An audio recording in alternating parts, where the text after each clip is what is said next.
要发展台语，唔来透过教育，伫生活当中嘛得爱来推动。2023年，新北市府将小报歌登录做全台头一件汉民族口述传统，由学者将这小报歌来写作乐谱，希望会当保留这项传统艺术甲台湾本土的文化。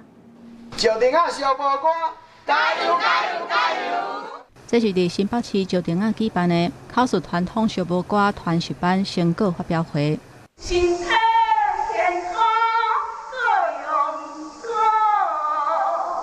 高，有缘请使甲阮传。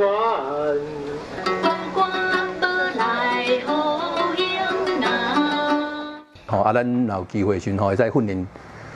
从有心的人就去采集，互咱遮即寡迄个民间啦，不管是歌谣啦、故事啦、迷彩啦、言语啦等等拢会使甲伊记录落来。这个就是一个很天然、很自然的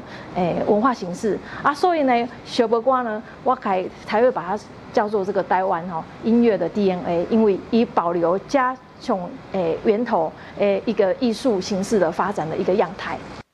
新北市政府伫2023年，甲小报歌正式登录做全台湾头一件汉民族的口述传统，而且指定陈好夫甲高罗珠两个老师正做保存者，为着让小报歌继续传落去，蔡家芬教授也佮甲台湾音乐馆合作，透过现场采录、听音、编谱的方式，甲小报歌乐谱化。